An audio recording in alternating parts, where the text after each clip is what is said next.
ver con el razonamiento también. ¿Qué más?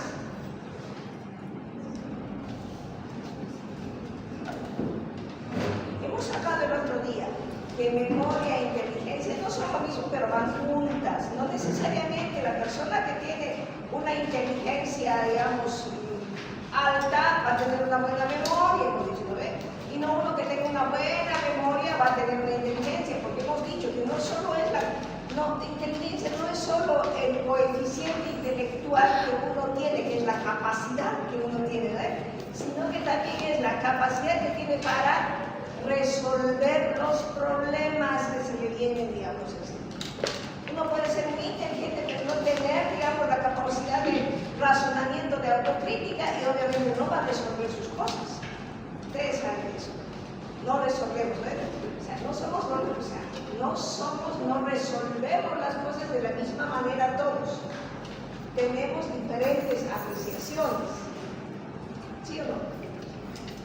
Y así como hemos dicho, digamos, inteligencia también tiene que ver, digamos, con parte de la memoria, tiene que ver con parte de la conciencia, de la afectividad y del estado de salud en el que se encuentra la persona.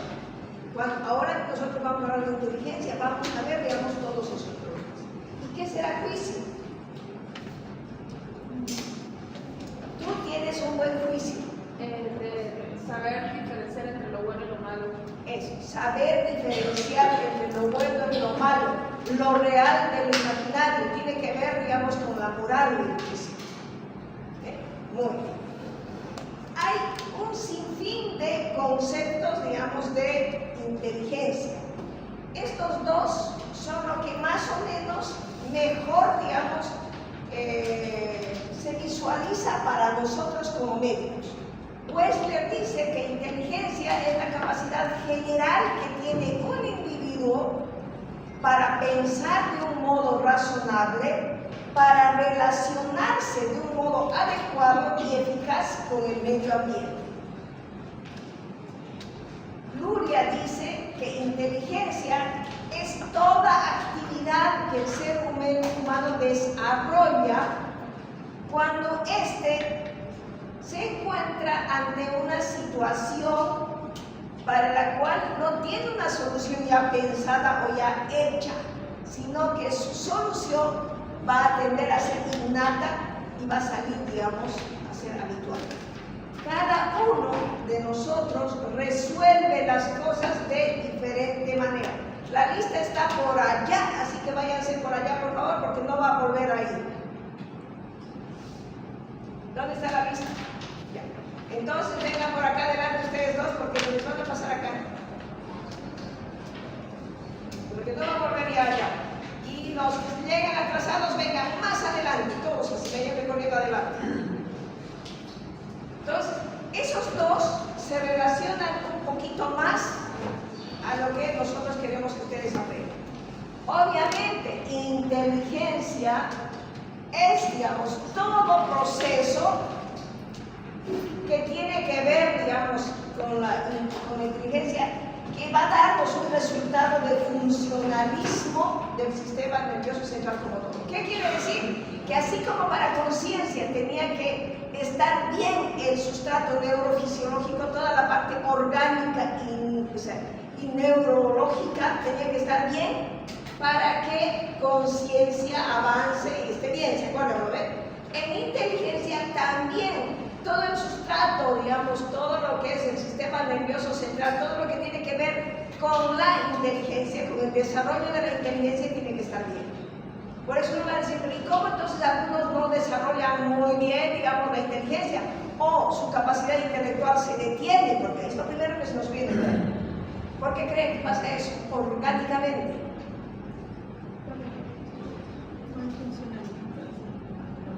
Un niño está bien, está desarrollando bien, todo bien, pero a los 4 o 5 años tiene una meningitis.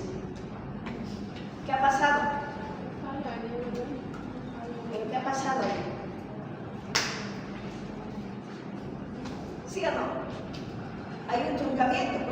¿Qué pasa con la meningitis? Si se complica más, ¿es una infección? ¿Qué va a dónde? ¿Y qué hará, digamos, esa infección adentro de las neuronas? las destruye.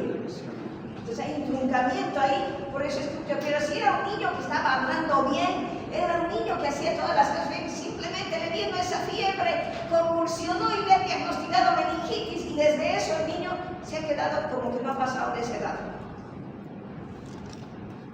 Todas esas enfermedades virales, infecciosas o traumatismos, digamos, graves, pueden lesionar, destruir las neuronas, y obviamente la capacidad va a ir, dependiendo en qué lugar destruyar, va a ir hasta ese nivel nada más. Muy bien. Entonces, por esto es de... Y también, digamos, inteligencia, eso tiene que ver con todo el análisis, que estos tienen que distinguir dos categorías de conocimiento. La inteligencia, por eso no es solo el razonar, el pensar, también es solucionar las cosas, digamos, no habituales para cada uno. Y esto tiene que ver, digamos, con categorías del conocimiento. ¿Cuáles son? El aprendizaje mecánico, memorístico, y el aprendizaje racional comprensivo.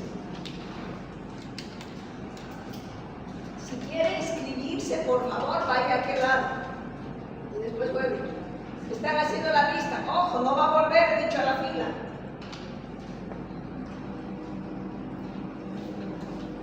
La última que se inscribe ahí me pasa la lista.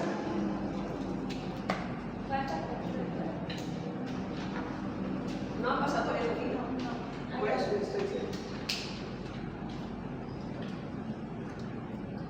Entonces, como decía, ¿no? En el análisis se distinguen dos categorías o modos de conocimiento. ¿Cuáles son las características del aprendizaje mecánico o memorístico? Clásicamente es lo que aprendemos en prekinder, en kinder, en básico. ¿Qué aprendemos ahí? A escribir, a leer. O sea, todavía por ahí en esos cursos, en esos niveles, no nos hacen razonar. Algunos ya van razonando y diciendo ¿por qué? ¿Por qué preguntan? Pero no es prioridad hacernos razonar a esa edad. Es enseñarnos lo básico, ¿no ve? Enseñarnos para que después nosotros tengamos las armas.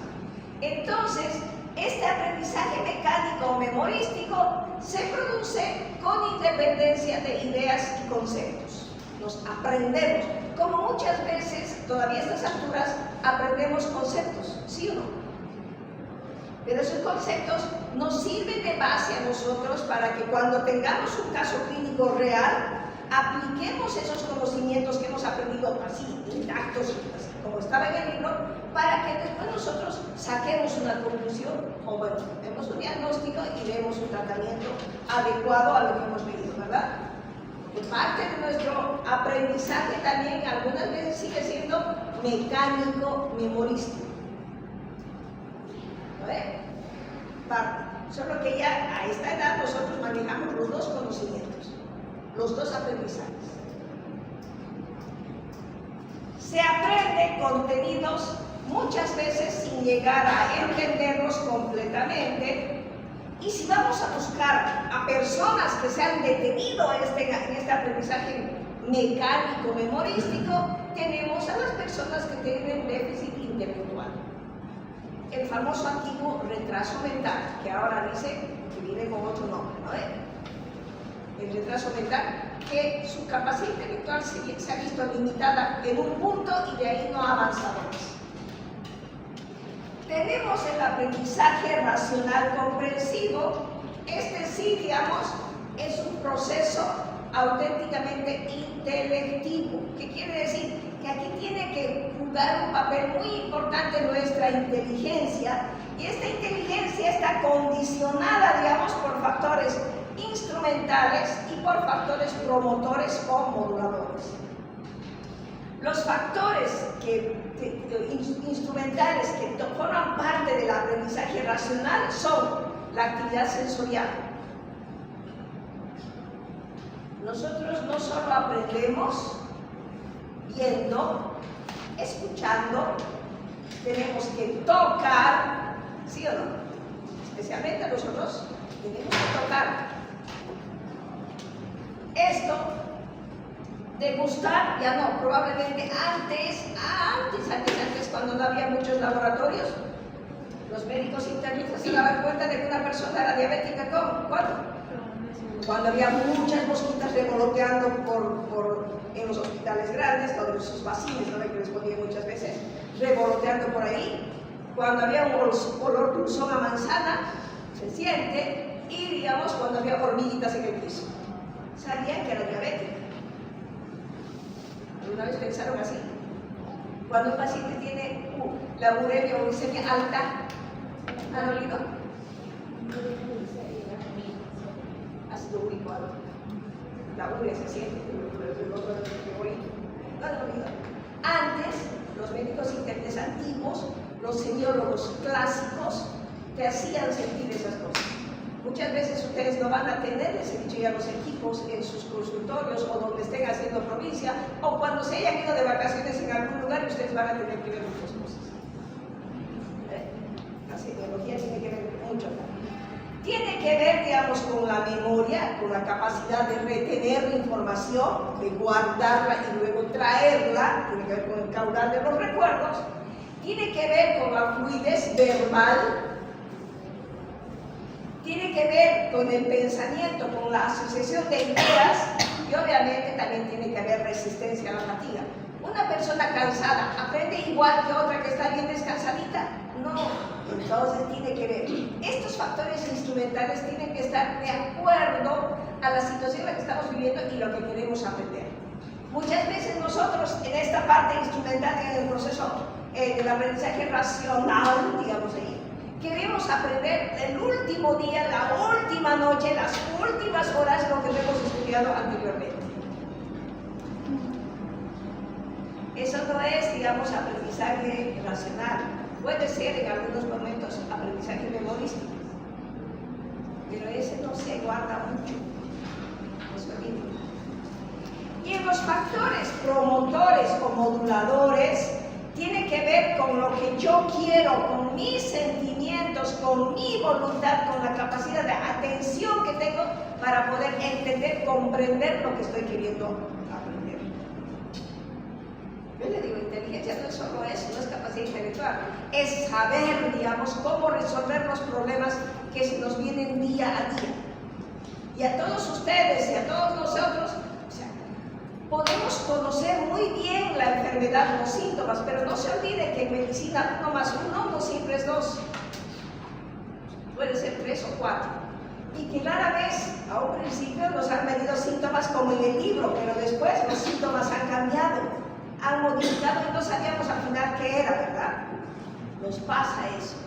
Por eso es que tienen que conocer bien y tener la práctica de la semiología ustedes a mano. ¿Alguien da semiología aquí de práctica? ¿Ayudante? ¿Con quién está usted? Lo voy a tener de visita. Usted ya lo ha enseñado. ¿Con quién da? Le voy a preguntar. Pero ella, como cualquier otro médico, les han dicho, ¿no ve? Que lo importante que es la semiología dentro de lo que es la función del médico. No se olvide, ante todo nosotros debemos contener los conocimientos de semiología, de saber qué signo, qué síntoma, qué síndrome, cuáles son los métodos de exploración semiológica, cuál es la historia clínica, todas las cosas, todos los pasos que tenemos que hacer, todo lo que debemos entender es muy importante. Y la semiología es una rama de las ciencias médicas que se encarga de eso. Y esa tiene que ser, digamos, nuestra base. Uno dice, no, pero la base es anatomía, embriología y histología. No, la base de la medicina es la semiología. No se olvide. ¿Está bien? Bueno, ahí vamos. Tiene que ver con los sentimientos. Y hemos dicho, ¿no? Estamos todavía en lo normal. Juicio. El juicio es una facultad. ¿Quiénes faltaron para que después les voy a hacer anotarse? Los que han llegado tarde. Estamos aquí en 72. Tengo 36 alumnos. El juicio es una facultad de la inteligencia que permite al ser humano, digamos, tener la capacidad para poder distinguir lo verdadero de lo falso. Es catalogado en el plano moral, digamos, donde nos van a ver, hacer discernir entre el bien y el mal. Es una capacidad del ser humano para ejercer, digamos, la crítica o realizar opiniones formadas tanto, digamos, a sí mismo como a su entorno. Muchas veces decimos, ¿con qué moral nos está dando un consejo si ellos hacen lo contrario? ¿Se acuerdan cuando decimos así directamente? ¿O con qué moral nos reclama si ella hace o él hace todo lo contrario? Es la capacidad que nos hace verla, nos hace diferenciar las cosas acá. Y los pacientes que tienen, digamos, una alteración de juicio, cuando hay una disminución de la inteligencia, cuando hay déficit de la inteligencia, también, digamos, el déficit intelectual tiene, digamos, alterada la capacidad de juicio. Porque esa persona no va a poder razonar, ni va a poder entender en plano general lo que está haciendo o lo que está diciendo. Vamos a ver eso. Eso es en general. Dentro de lo que es los trastornos de la inteligencia, nosotros vamos a distinguir tres grandes alteraciones conocidas como procesos intelectuales. Uno, tenemos el déficit de la inteligencia que tiene que ver con el retraso mental, conocido más como retraso mental para que vayamos viendo, digamos, con los deterioros o pérdida de la inteligencia que tiene que ver con la demencia en las personas mayores y con la inhibición de la inteligencia que tiene que ver con niños cuando estaban desarrollando su inteligencia que se han visto, digamos, alejados de sus familias, o niños que han ido a vivir a las cárceles o se han hospitalizado por diferentes enfermedades, donde han visto truncada, digamos, esa evolución de su inteligencia, pero que con un poco de ayuda o mucho de ayuda pueden lograr desarrollar la inteligencia, la inhibición de la inteligencia. Estos tres grandes grupos son los que nosotros vamos a estudiar en trastornos de la inteligencia.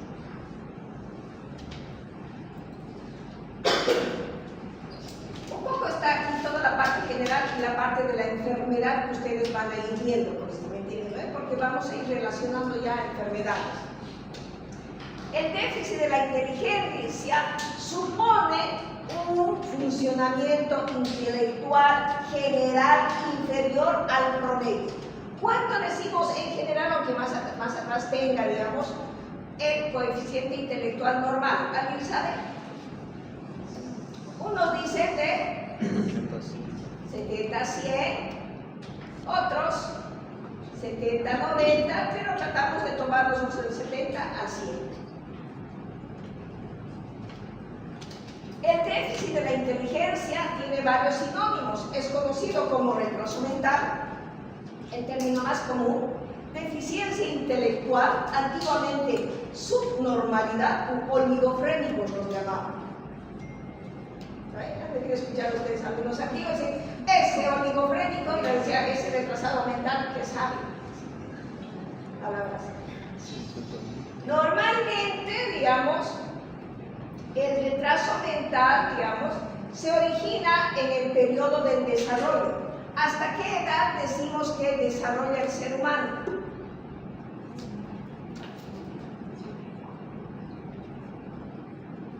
Acuérdense. Primero, el desarrollo intrauterino. ¿Hasta qué edad se forman las estructuras morfológicas? Y después de eso van creciendo, ¿no es cierto? En biología, ya ha pasado en biología.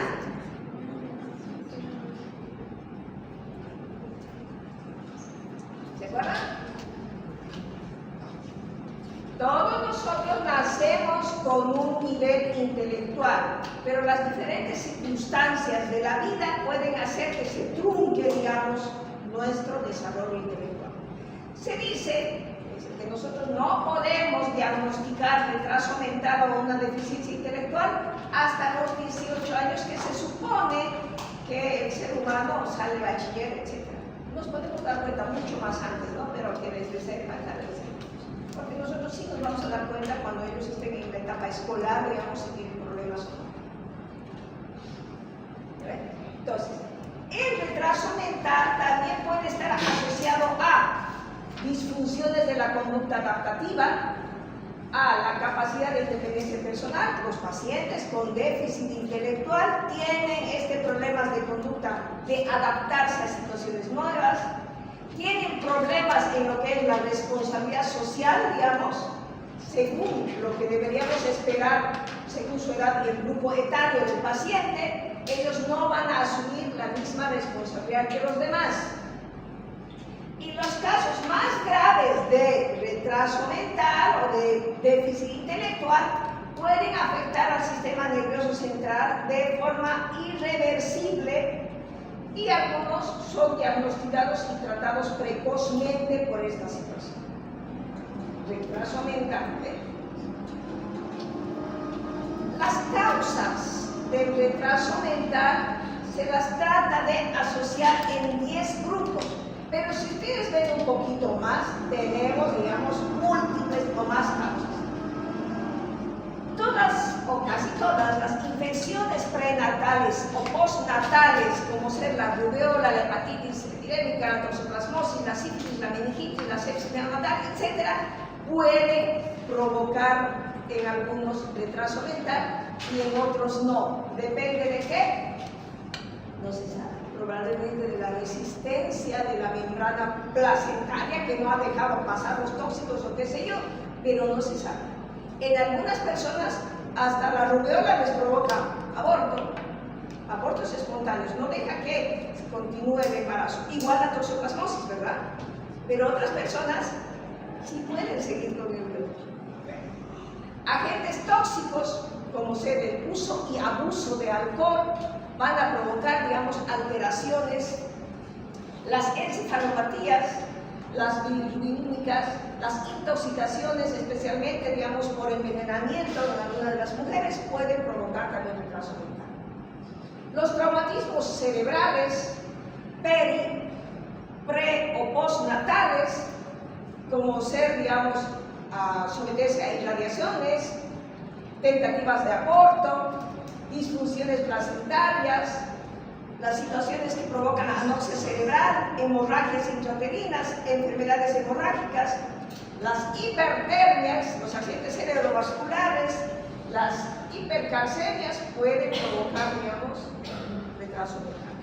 Trastornos metabólicos, especialmente los errores innatos del metabolismo de los aminoácidos, de los lípidos, de los hidratos de carbono, la hipercalcemia, el hipotiroidismo, la deshidratación, la hipernatremia pueden provocar. Ya vamos 4. Las neoformaciones, como son las neoplasias intracraneales, las alteraciones cromosómicas, que son el exponente principal de los retrasos mentales, pero de causa cromosómica, el síndrome de Down, de Turner, de Klinefelter, de Patau, digamos, o cualquier otro síndrome mixto, que hay más de 10 que te pueden dar retraso mental, también, digamos. Causas prenatales desconocidas, que no sabemos, ¿no? A veces han nacido fetos recién nacidos con anencefalia, ¿se acuerdan? No los han mostrado, pero han estado, respirado unos minutos y han muerto. La craneoestenosis, la microcefalia, el mielingo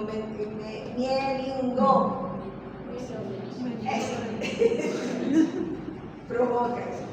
Ustedes han visto, digamos, que una consecuencia de esta patología viral que está provocando, digamos, microcefalia.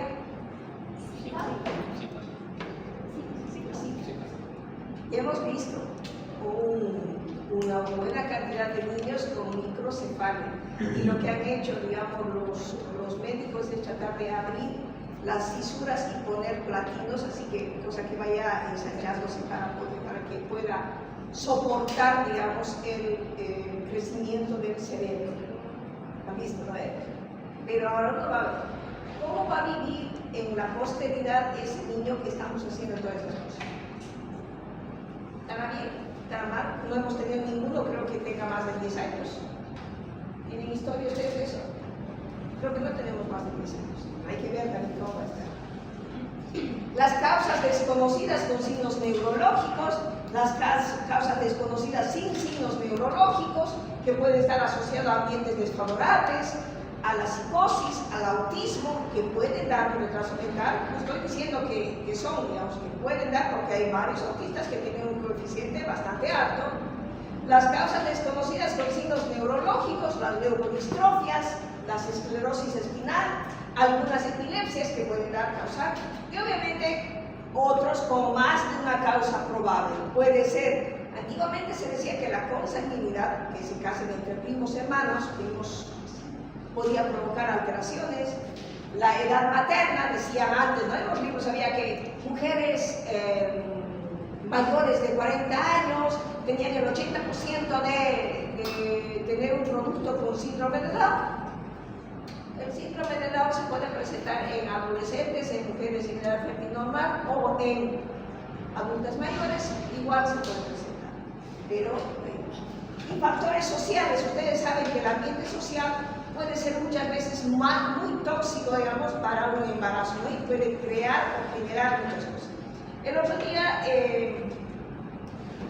escuché una noticia en La Paz, si mal no recuerdo, la anterior semana, una muchacha estudiante de medicina que ya tenía 9 meses casi de gestación y se puso como 12 píldoras de... ¿Escucharon, pues? Y el bebé nació. No tiene. No dijeron nada. El médico habló un ratito, escuché de la chica y dijo, estudiante de medicina. Esa pastilla, pero dice que se puso unas cuantas y otras cuantas tomó, ¿no? Dijo que 8 fueron intravaginales y 4 las tomó. Si va a provocar contracciones a nivel del parto, habrá sido demasiadas contracciones muy fuertes como para quitarle, digamos, el oxígeno al feto y matarlo. En ese día que salió la noticia dijeron que estaba intubado el niño. No dijeron, o sea, yo no escuché más, digamos, sé que un día antes había pasado eso, pero no más. Son factores sociales que pueden hacer, digamos, que uno tome ideas o tome decisiones fatales. Hay que ver también, digamos, situaciones que pueden haber bloqueo. El otro día había una señorita, no sé qué, por portachuelo que dejó su feto en un canal, su bebé recién nacido. Aparentemente estaba con un bloqueo emocional la chica porque dice que la vieron discutir gravemente con su pareja y después parece que el tipo se fue, ella quedó, supongo, y dejó al bebé ahí.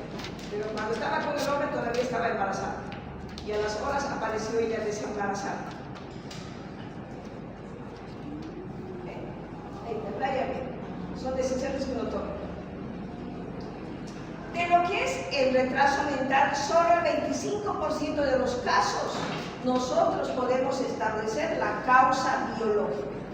Del otro 75% nosotros desconocemos el factor biológico específico que está provocando este retraso mental.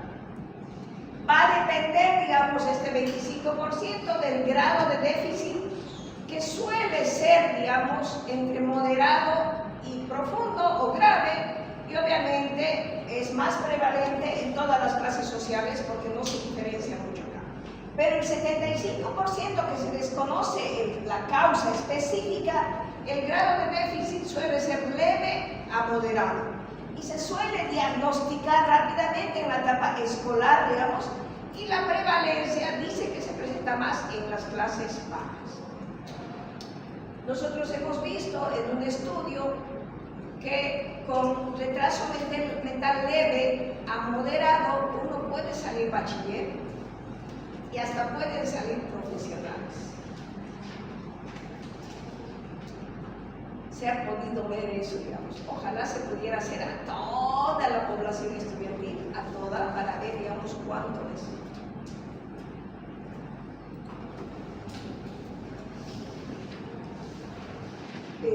Según la clasificación de la conducta adaptativa, vamos a nosotros ver el concepto de coeficiente intelectual. Aquí, o sea, según solo vamos a tener test que nos van a medir el funcionamiento intelectual global de una persona, y no solo el coeficiente intelectual, sino coeficiente y funcionamiento, digamos.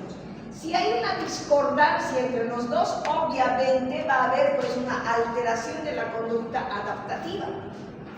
Se ubica, ¿no? No solo es coeficiente, sino también es funcionamiento intelectual. Algunos con coeficiente intelectual por debajo de 70 no presentan alteraciones de la conducta adaptativa. Estos pacientes, dependiendo de la estimulación que la familia ha ejercido sobre ellos, pueden pasar desapercibidos. Mucho tiene que ver, digamos, en el coeficiente intelectual, la estimulación a temprana edad que hacen los padres. También va a depender de los hábitos y de la cultura. Nosotros, a ver, díganme ahora, aquí es, ¿quién lee libros fuera de los de medicina? ¿Qué libro has leído? No está hablando de lo que es historia de Grecia, por ejemplo. Son novelas. Culturas, ya. La de atrás, ¿qué libro has leído? Hemos leído nosotros en alguna y más que nada novelas. Novelas. Pero en este lapso de tiempo, en estos últimos días, meses, en estos últimos días.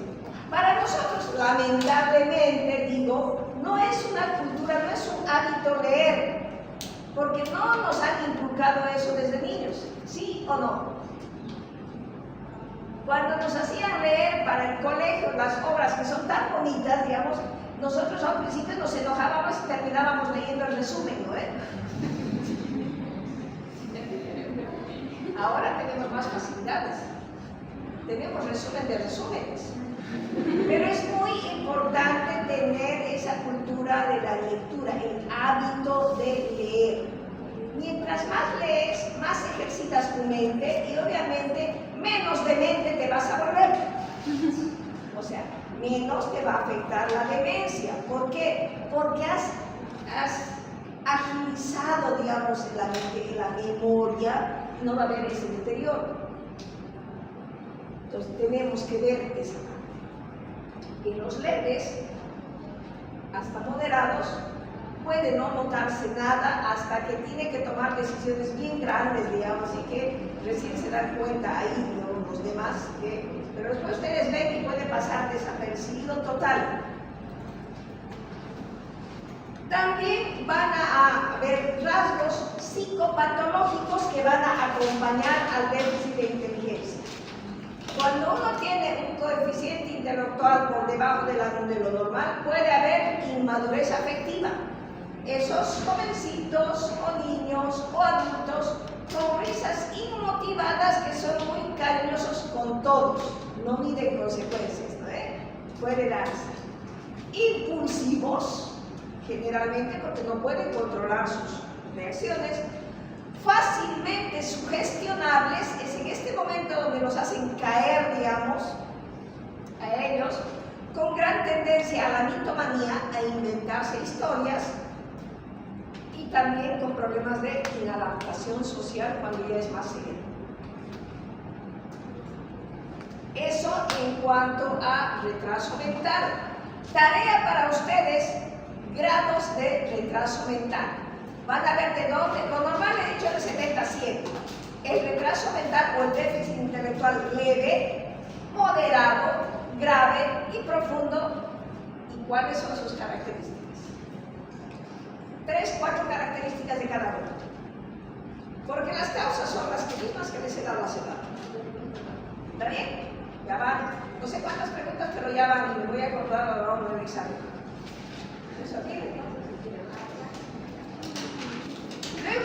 viene el segundo gran grupo, el deterioro intelectual, el que les dije que tiene que ver con la demencia. ¿Lo ven? Conocida también como demencia o psicosíndrome orgánico. Perdón, voy a ver un ratito esto.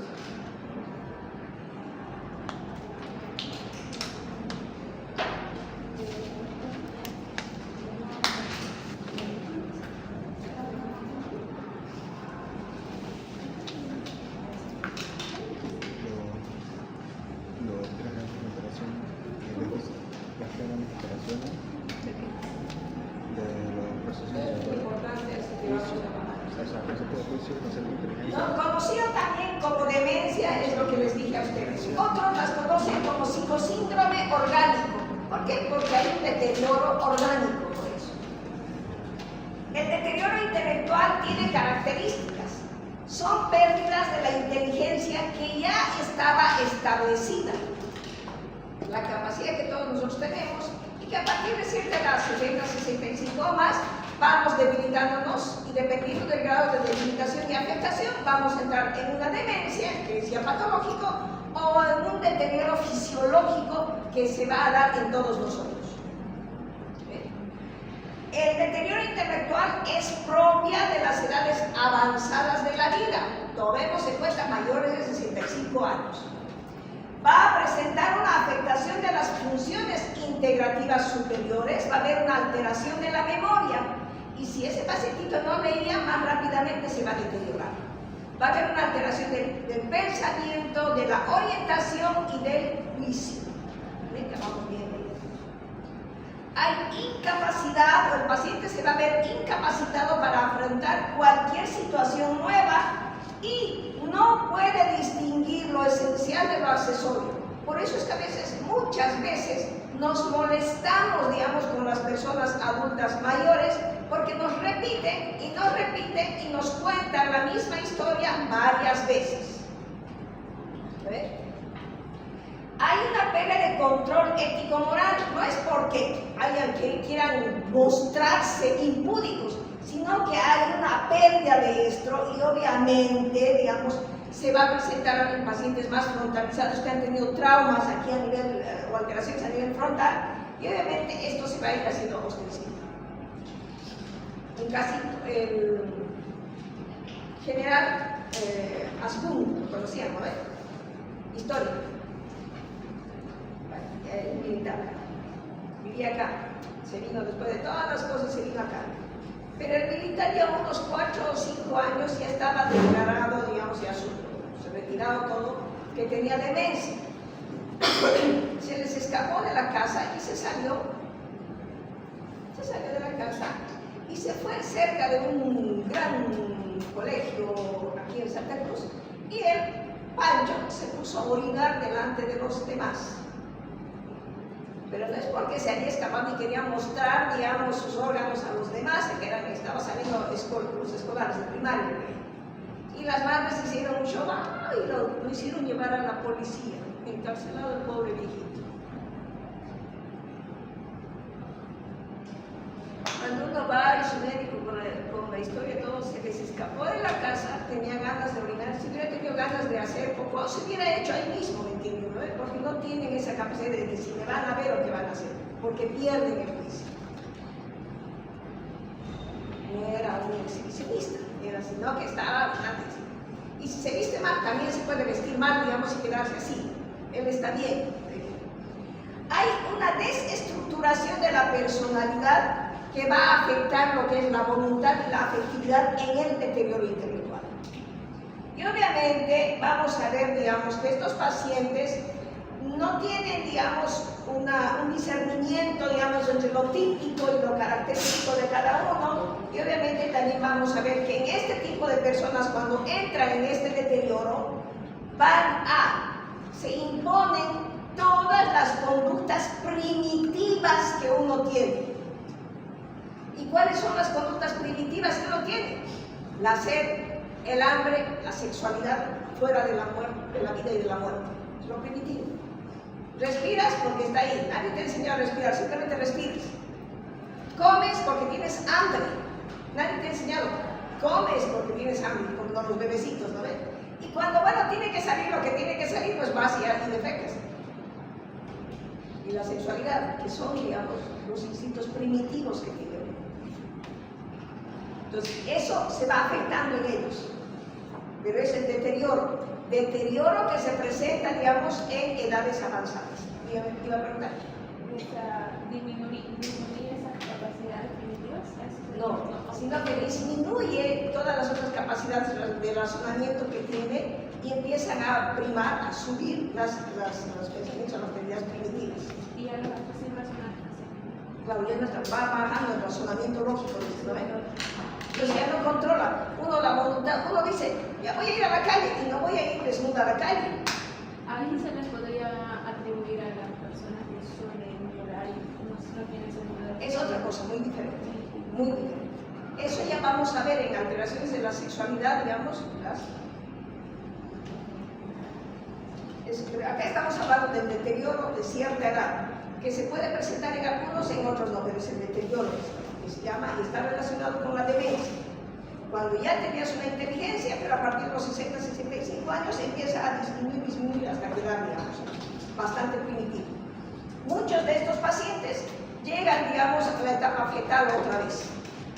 Como van perdiendo los dientes, todo, entonces empiezan con biberones que les compran, les abren y toman así y se vuelven a ver.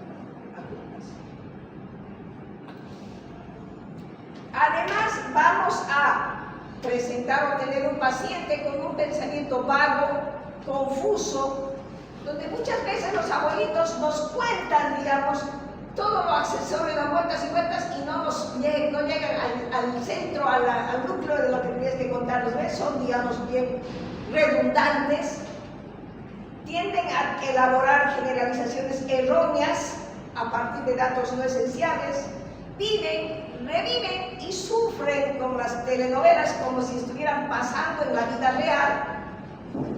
Hay una disminución de la memoria de fijación, hay una alteración de la fijación. ¿Se acuerdan cuando hemos dicho la amnesia de fijación?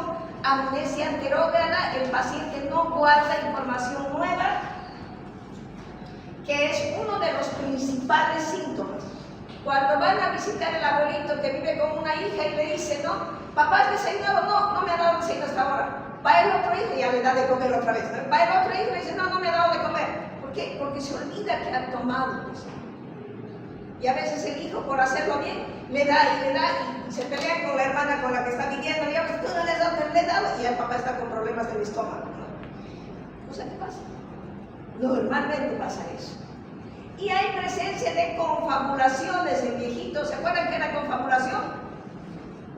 Inventarse cosas, ¿no? Para rellenar huecos vacíos. El viejito confabula para ir supliendo sus fallos y lagunas de memoria que tiene. Va haciendo eso.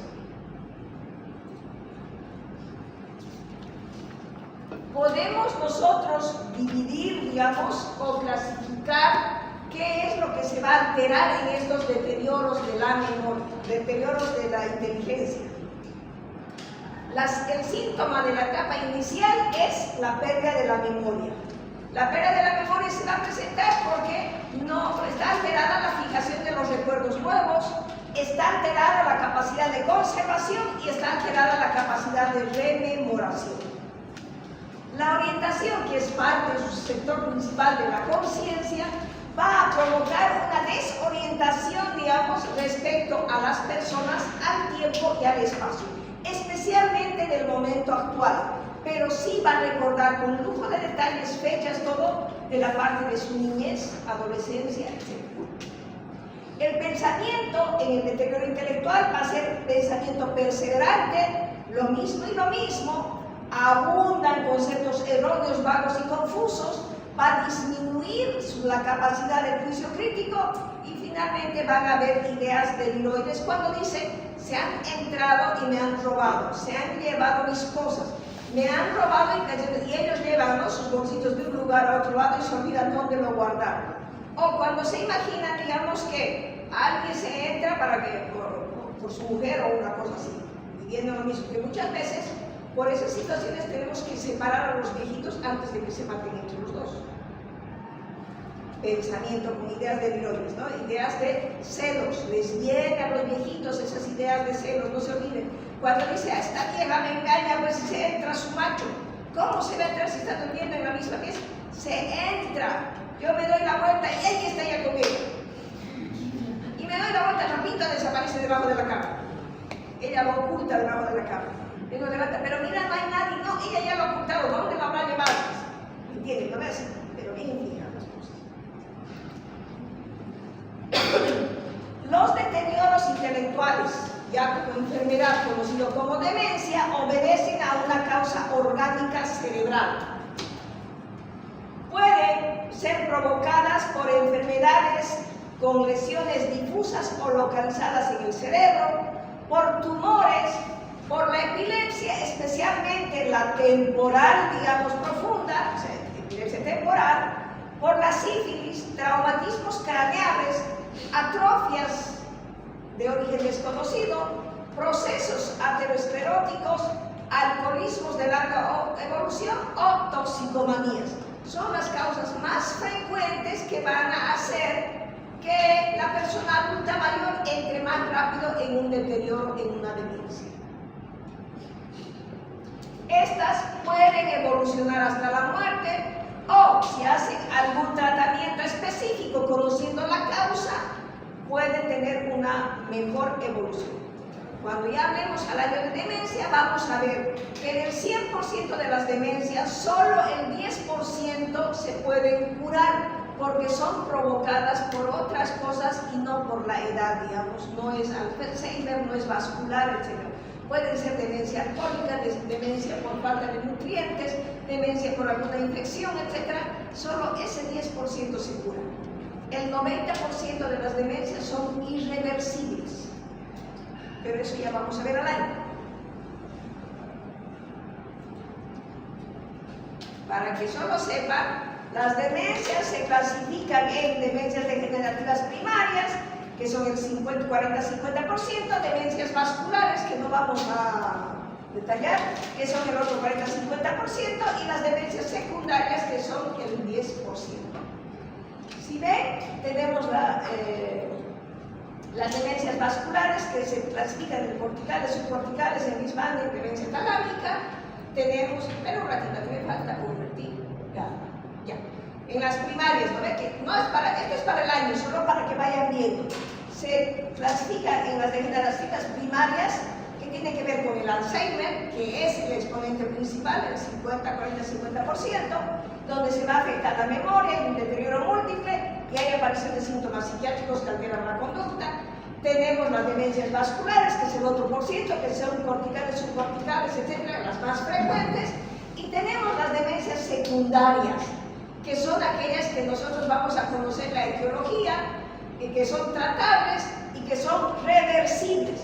Puede ser prolongada por infecciones, ya sea sida, sífilis, encefalitis, por hidrocefalia, metabólicas, hipertiroidismo, enfermedad de Wilson, carenciales, especialmente las que más tenemos acá en Bolivia, por déficit de la vitamina B12, por déficit de ácido fólico. No es por nada que los médicos familiares de la caja o los médicos de atención primaria en los hospitales grandes den a los viejitos vitaminas.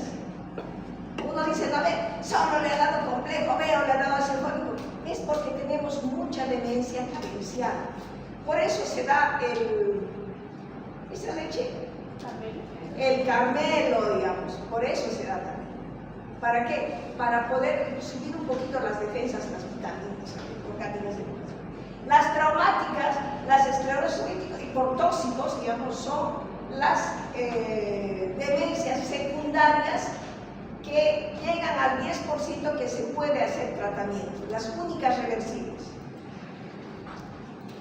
Y luego tenemos el tercer grupo, que sería las inhibiciones intelectuales. ¿Inhibición qué significa? Como un bloqueo, como una parte de una disminución, un bloqueo por algo, ¿no ve? Dentro de las inhibiciones intelectuales están todos aquellos trastornos con expresión de déficit o pérdida de la capacidad intelectual. de carácter funcional que generalmente son reversibles. Y estos tienen varias causas. A esta también se la conoce como pseudodeficiencia o pseudo-deterioro de la inteligencia, o sea, una falsa deficiencia o un falso deterioro de la inteligencia. Las causas que nos pueden generar estos trastornos son muy diversas y se van a clasificar en inhibiciones precoces e inhibiciones tardías. ¿Cuáles son las características de las inhibiciones precoces? Estas se van a observar en pleno desarrollo del niño. Cuando el niño es privado de las relaciones humanas. Qué importante es para el ser humano las relaciones humanas. Porque estas relaciones nos van a determinar la estructuración de la personalidad y la organización biológica del sistema nervioso central. Cuando un niño vive en un ambiente nocivo y poco estimulante, también va a haber una inhibición intelectual. Cuando el niño sufre de defectos instrumentales sensoriales, algunas familias, o sea, es como que si desecharan al hijito sordo, al hijito mudo o al hijito ciego, ¿no? ¿Sí o no? Es como que plan, lo botan ahí, le dan de comer nada más para que esté así, no los cuidan. Entonces, si no estimulas, ese niño sordo puede aprender muchas cosas. Ese niño ciego puede aprender muchas cosas. Ese niño que no habla puede comunicarse de diferentes maneras. Pero a veces la familia no entiende así, y todavía tenemos familias así. Cuando el niño tiene trastornos psicológicos de inicio, ustedes han visto, a nadie le gusta tener, digamos, familiares con enfermedad psiquiátrica. Entonces, hay gente igual, digamos, padres de familia que no sé si se cansan o que tal vez es feo decir que se cansen de un hijo y nos abandonan en diferentes hospitales porque tienen problemas, ya sea autismo, les he dicho, las enfermedades mentales se pueden presentar en niños pequeños también. Entonces, ya sea autismo, TDAH, digamos, o niños que tienen problemas emocionales o esquizofrenia infantil, los desechan, digamos, y estos niños tienen, o sea, presentan inhibición, digamos, intelectual, porque no hay quien los ayude. Entonces, son niños que van a sufrir, pero por situaciones que se van a dar. Y las inhibiciones tardías que se presentan a finales de la adolescencia y a principios de la edad adulta.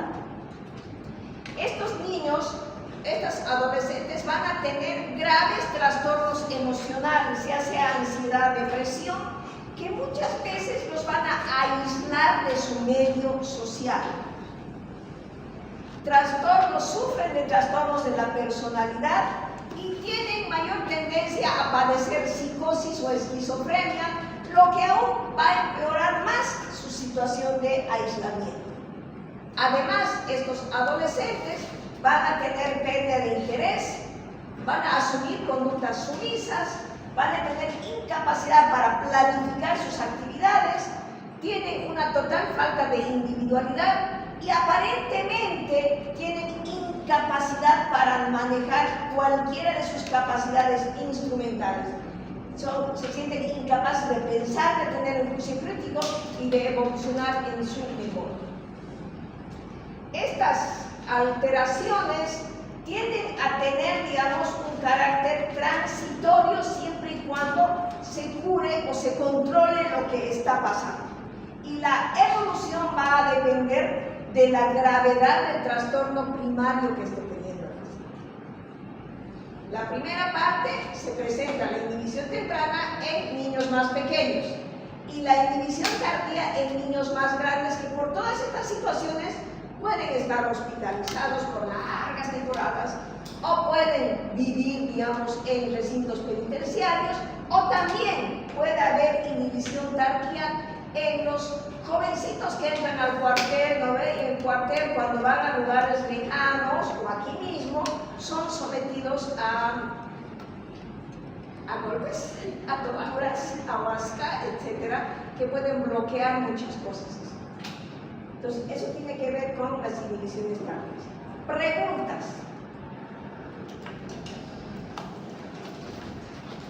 Yo les he dado varias, les he dado como unas 5 o 7 aparte de la tarea.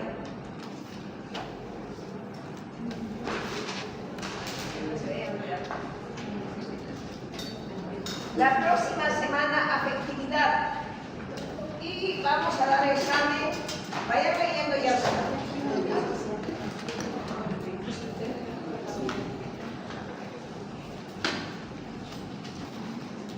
A ver. La próxima semana, afectividad. El 17 damos examen. ¿Qué les parece? Primer parcial. A ver, anoten.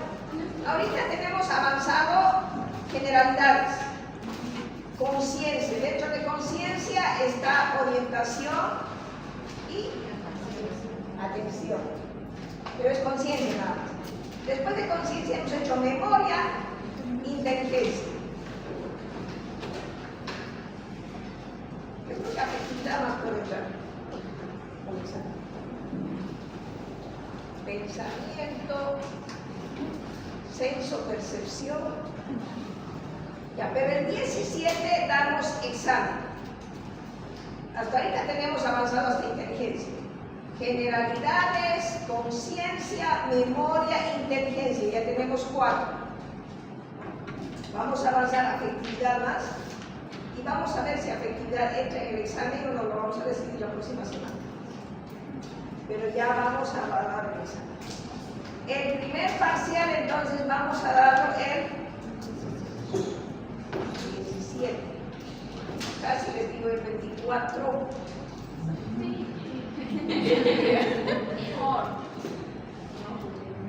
El segundo parcial, no, yo sé que no se puede. El segundo parcial sería a fines de octubre o a mediados de noviembre.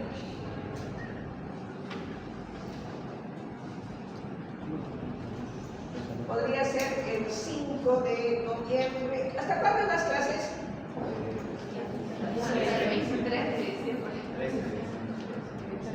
No, ya tampoco hasta el 24.